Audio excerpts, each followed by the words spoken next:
We are heavily marketed the idea that cats are effortless, low-maintenance companions. But biologically, they remain wired for extreme hypervigilance. They are apex predators living inside closed walls.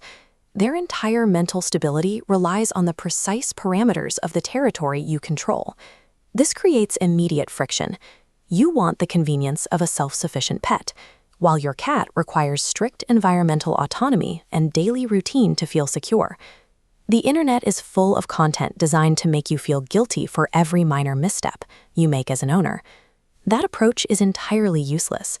Achieving feline happiness is an optimization problem. This 2x2 quadrant chart maps your daily effort against the impact on your cat's well-being.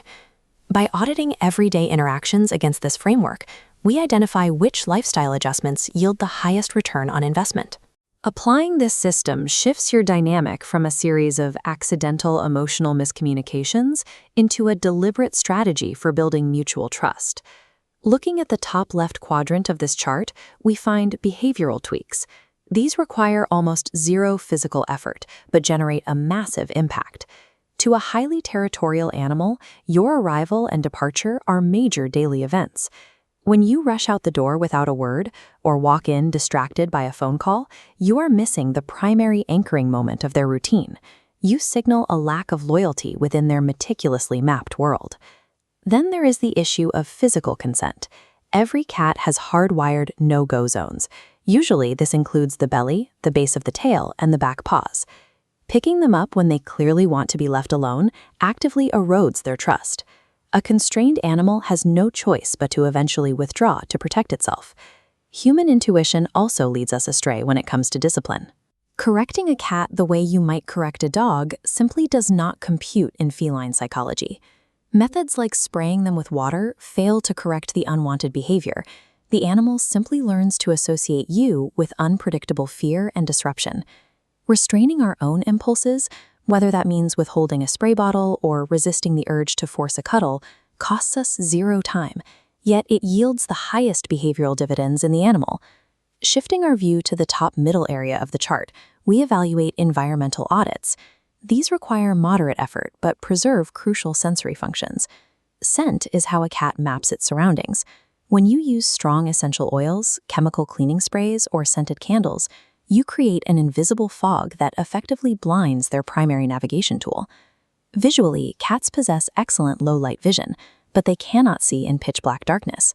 Leaving your house completely dark at night isolates them in their own territory. Installing a few simple nightlights is a minor intervention that preserves their spatial awareness and prevents nightly anxiety. We also have to audit their resources. A cat has a psychological necessity to hunt and stalk. Leaving all their toys scattered on the floor permanently destroys any sense of novelty. Rotating those toys out weekly restores the purpose of the chase. And finally, litter box hygiene is a strict biological necessity. Forcing a cat to use a dirty box violates their deepest survival instincts regarding cleanliness and disease prevention. Managing this sensory environment introduces a slight amount of friction into your daily chores, but it is the required cost to prevent chronic feline stress. Moving to the top right corner of the chart, we analyze infrastructure upgrades. This is where we find the highest effort and the maximum impact.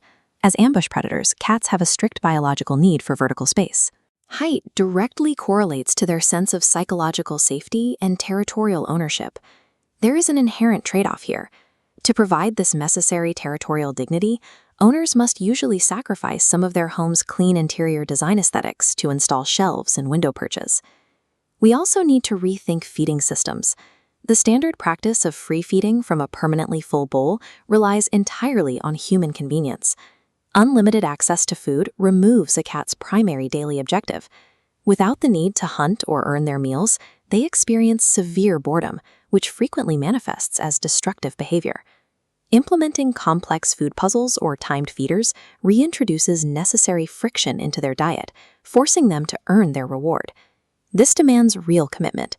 It requires significant daily prep time and disrupts the ease of your morning routine. These infrastructure upgrades demand the most financial and temporal investment. However, they cure the deepest root causes of territorial anxiety by giving the cat back its natural jobs. This completed quadrant chart shows the full optimization landscape. But expecting a human to execute perfectly across all these nodes simultaneously is entirely unrealistic. Success requires choosing interventions that align with your specific lifestyle constraints. This matrix plots 3 distinct owner archetypes against their ideal optimization strategies. If you are a time-poor professional, your primary constraint is your frequent physical absence from the territory. You should focus strictly on routine anchors. Prioritize intentional greetings, deliberate goodbyes, and rigid mealtimes. The consistency matters far more than the total volume of interaction. If you fall into the affection-first novice archetype, your primary flaw is likely forcing physical interaction onto the animal. You must focus entirely on boundary training. Earn their affection by letting the cat dictate the terms of physical contact and respecting their autonomy. Finally, the set-it-and-forget-it optimizer relies too heavily on automated, low-friction systems to manage the pet. Your strategy is to execute the infrastructure upgrades, reintroduce friction through vertical spaces and complex food puzzles to ensure your cat has a job to do. Successful environmental optimization requires making deliberate trade-offs that respect the animal as a highly sensitive, aware partner in your home.